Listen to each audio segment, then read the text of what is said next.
Whoa, come on! You can't make that up. You like that?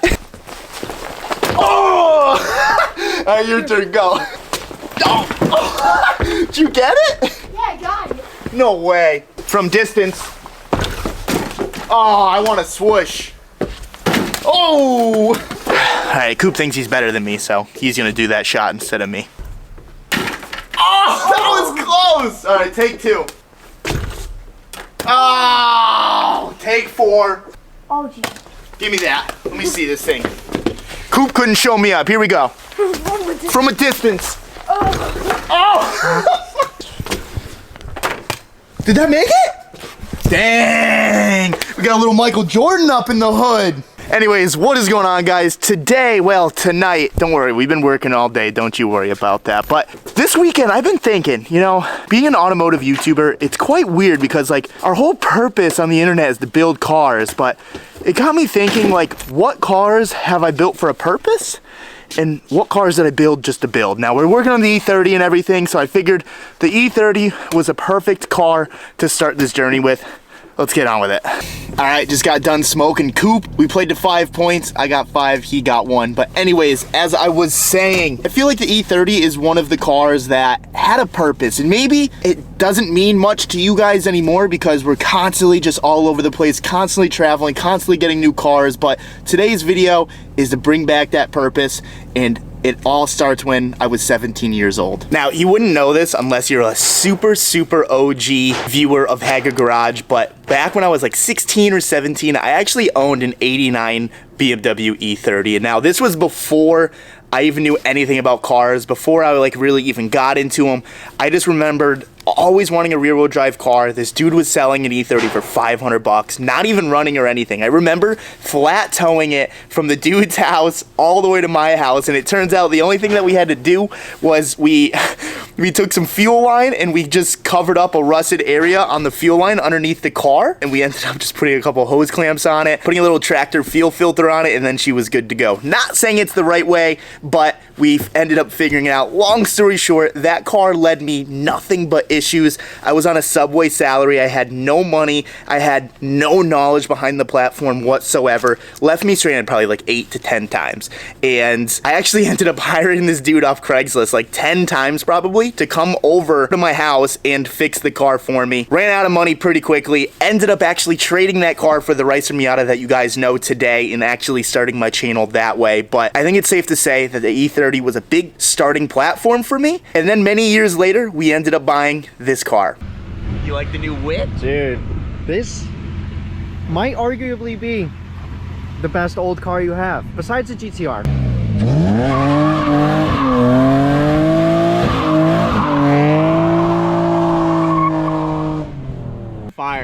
Fire, dude. We got a not M50, but M52 in this unit, dude. This thing is cramped in there. So the only bad things people might freak out. Oh, the battery tray is rusted out. Fender over here is a little nicked right here. Today we're gonna find out, or tonight I guess, if this E30 is gonna make it all the way to Connecticut. As I already know, we had to stop and take a picture with the E30 under the south border. The video doesn't do it justice how big this fucking sign is. Oh, oh, there it is. Oh God. Oh, look at all this rust. Out of here. It's like wet too. Dude, that's crazy. It's so much. Oh man, yeah, that's a good one. It's a good piece.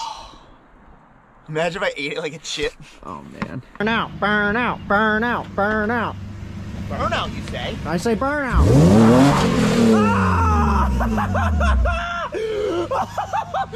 Oh my gosh! Oh man! The Miata life, brother! God.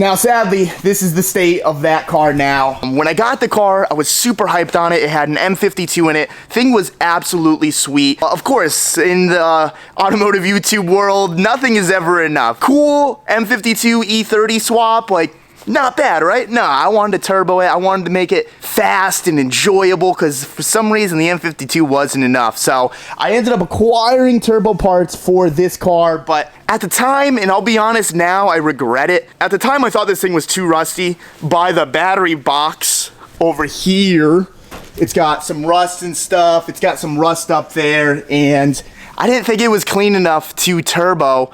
And we ended up getting actually this car. We're about to drive to Virginia right now to pick up another E30. This is a perfect platform to rip apart.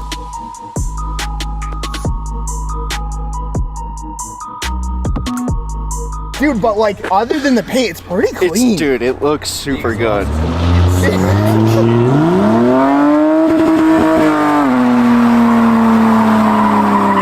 And that's how you blow up an automatic transmission. Yeah, dude, for real. Which is the car that I actually have today. But if I could go back, I would have still turboed this one because it has the good bumpers, it's the good body, and now if I want to do M-Tech bumpers and stuff, it's like thousands of dollars to do it like the correct way. And now that I know Chris and everyone, and I know that rust removal isn't that big of a deal, especially in a location that you're never gonna see, I wish I didn't get rid of this car. I never told you guys this, but you guys know I'm trying to get rid of a bunch of cars on the channel and stuff. And to be honest, this has been sitting at my friend's shop, just like a shell, for probably the last 9 months. And he was like, yo, dude, let me just buy this off you. I gave him a good deal on it. He wants to actually M50 swap this thing and just kind of cruise it around and stuff. And I ended up just selling it to him because I know it went to a good home. I know he's gonna get it running again, and I'd rather see this thing alive and well instead of just sitting back here collecting dust. So he'll have this done whenever he gets it done. We probably could have done it. I mean, we definitely could have done it, but with all of the projects and all of the other things that I have going on in my life, this just isn't really worth to dive into, especially because we have that turboed E30 now.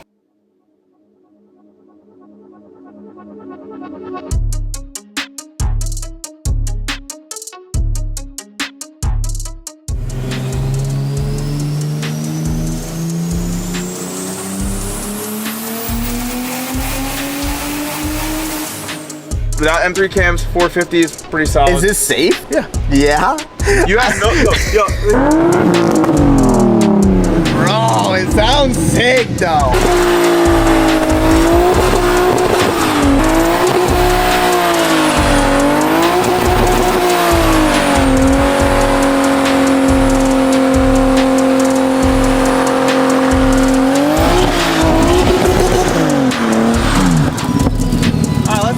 You gotta get us out of here first. This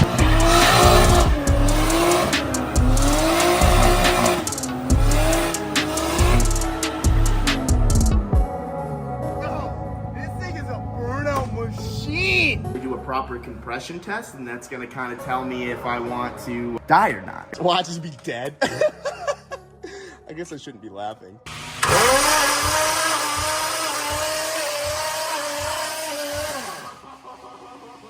Shut the fuck up. You're fucking with me. Tighten that thing more. You're lying. No way. Fucker, dude. We were so... I honestly, I had no doubt in my mind that was going to work.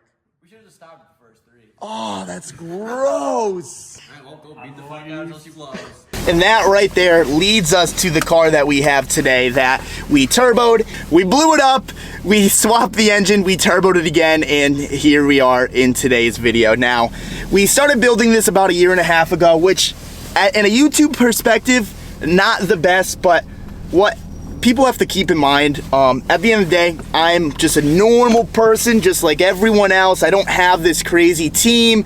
I don't have mechanics at my shop every single day and stuff. And to be honest, like every single day, like I'm still learning. Like I really haven't worked on an E30 too much. I haven't swapped an M52 fully by myself before. So obviously things take some time. Obviously we do things wrong a decent amount of time. And I always wanted to include my friends instead of like getting a real mechanic and like enjoying the time with my friends and having them come along for the journeys, and then they get paid as well. Maybe thinking now of what I could have done over the past 6 6, 7 years, whatever, if I hired a legitimate mechanic and stuff, things would have progressed more, things would have went faster, but you can't take it back. I wouldn't take it back. I've had a crazy past 10 years. It's been an absolute blast. So with that being said, let's get to the shop. We have a bunch of progress on today's E30, and I am honestly stoked about that. So check it out. And that leads us to today, where the E30 actually sits. Now, Chuck and I, we've been working on this the past couple of weeks. We got the new engine in it. We got the new harness in it because my Castle harness, it had issues where someone forgot to maybe run like the Vanos line. So I decided to just get an M52 OBD2 harness. Jordan led me in the right direction with that. Now, we have finally finished. I'll be honest, Chuck, what do you think? You think this thing's gonna start? I have no idea. Like, I can't lie, I'm a little nervous about it. Yeah. I'm like a 50-50 on if this thing's gonna start right now. I've only put together one E30, and it was this one, and Jordan kind of finished it up for us and actually got it running. We got it to that 90% level, and then he took the car and then finished the 10%. So he got it running last time. The harnesses are just weird to me with the distribution block and all of the grounds and the positives. It's a scary thing, but nothing blew up and the jump pack's on. I haven't turned it on yet. Oh, okay. Oh, great. Thanks. I was all excited for nothing. Are you ready? I'm ready. The suspense is killing me, Chuck. I've never really been this nervous to start a car before. I'm actually like genuinely nervous right now. All right. Oh, did you hear that? Yeah. We got a ding. That's something, right? Yeah. Oh man, I'm stressed. I am actually stressed out right now. This is good. Fuel pump is on. Oh. Why did the slave just go like that? We didn't do anything with the slave. So the starter is engaging. The battery might just be too dead.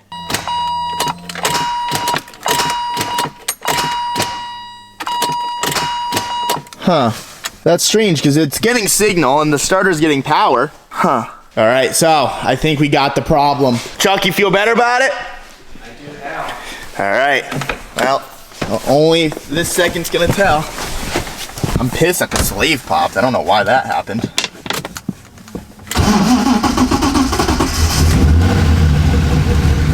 Woo! Let's go! What is that? Oh, is it loose? Leaking. Oh, okay. Dang, it fired right up though. Yeah. It ran good. Yeah, that was fucking sick. Not bad, honestly. I can't believe it actually runs. Yeah. dude. To be completely honest, like It was just a power wire. Yeah, so as I was saying, why these cars are weird to me, the distribution block, I wasn't aware that in the front of the block right here, these are actually for 2 grounds, so that has no power, and I ran the starter power wire to there, so obviously it had no power. We ran a new wire, because this is the stock E30 one, to the starter. This is the M52 one. This goes to here, goes into there, goes out to under the car for the starter, but since we had this one, we might as well just use that. And then we can kind of cut these, because this is literally dead. It has nothing, because it's just wire to open wire over there. But hell yeah, we're going to tighten up that V-band. Get some money back off some scrap. Nope, Nice not doing copper that. wire. That's probably not even worth a cent. I know. And then, yeah, I need a slave. That's a whole nother issue. It's got a brand new slave in it. I pushed it in, and it popped. I'm hoping the fork is all adjusted right and everything's good, because if I have to pull the trans, I might cry. For real. I don't want to do that. Oh, it's a little smoky in here. What's going on? Chooching it up or what? Yeah, I ran the car for a little bit. Oh, okay. That's why it's all smoky. But how is it? Good? Runs a little rich. Runs rich, huh? Well, look what I got. Sick. Yeah, not bad, right? So we got the slave cylinder in. A little while ago in this video, I said we're learning every single day. I wasn't aware that the slave cylinder had to go in a certain way, but there's a little divot in the fork, which I did know that, but I just figured it would kind of align itself. Kind of dumb. But I figured that it would go right in, and I think it missed that little pivot point, causing the slave to blow up. The rod didn't fall in the trans, did it? No, I got everything out. Oh, okay. Oh, thank God. That would have... The fork is just moving freely. The fork is moving freely. Yeah. Did we put a slave or throw-up bearing in? We never touched it, because it already had one. you know, so we just took the trans off and put it on.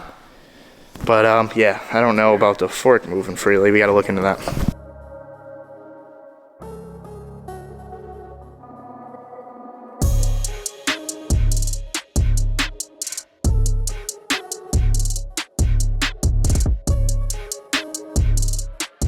Alright boys, well here we are. The E30 is officially outside.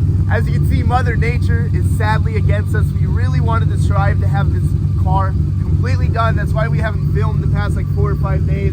We have been working every single day on this thing and we've just had nothing but issues. Currently, for some reason, like when we went to go, actually no, when I went to put the slave in the first time, I missed the fork.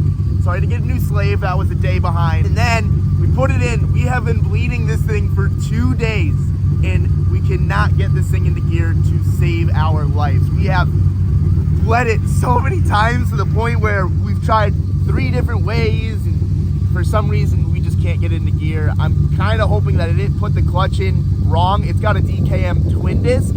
I guess there's a chance that maybe I flipped the disc or something, but when I took it off the old engine that was blown, I literally took the pressure plate off, laid it down, took a disc, laid it down, and we didn't touch the clutch until it was time to go in. So I'm almost certain that it is not the clutch, but at this point I really don't know what to think because we've done it so much.